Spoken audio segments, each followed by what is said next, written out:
hand slaps the back of his head. His hair becomes an asterisk. Their shouts and laughter startle people around them. The tourists become aware of a collective murmur, a strange precision prevailing among the crowd. They try, without much success, to control themselves as they run toward the escalators.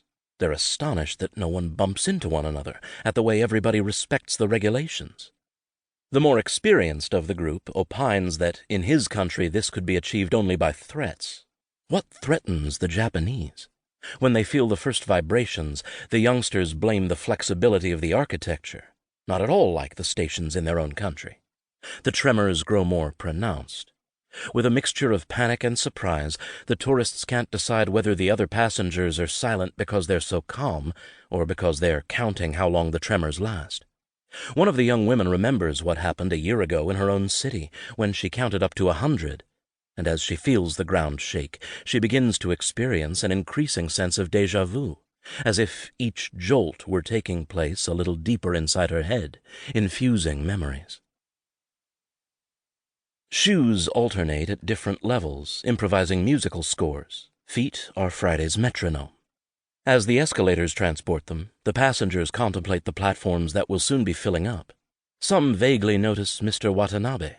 One of them studies his clothes, which seem bizarre or somehow out of place. The inertia of the descent takes over. The hum is a mantra. All of a sudden, the hum changes frequency. The looks pull away from their vanishing points. The escalators respond like leaden streamers. Farther below, the temporal dimension splits into two. The trains don't move, and the passengers start to run. Even the staff appear anxious. They know that anything up to 20 seconds is a tremor, and more than 20 is something serious. Trying to calm himself, one of the guards calls for calm. A language teacher thinks she is witnessing a terrifying tautology.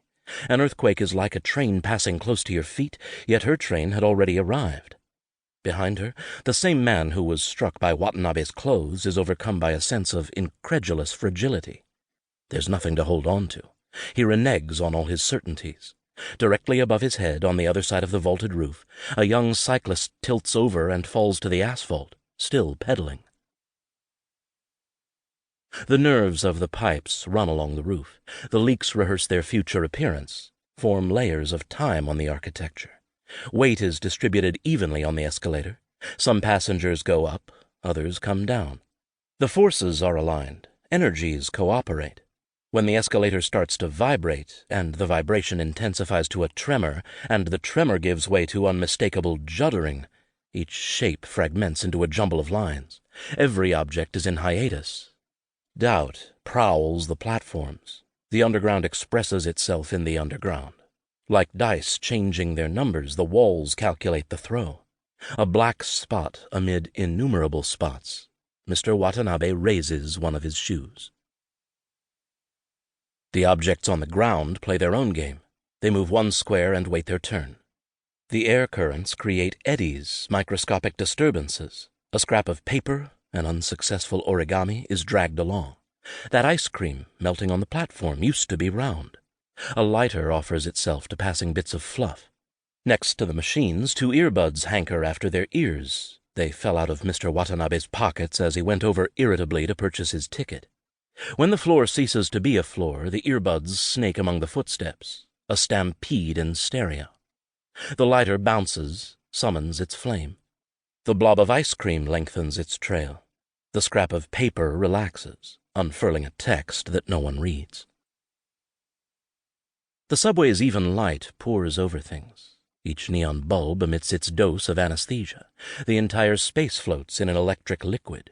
Shadows drift amid whistles that guide them like buoys.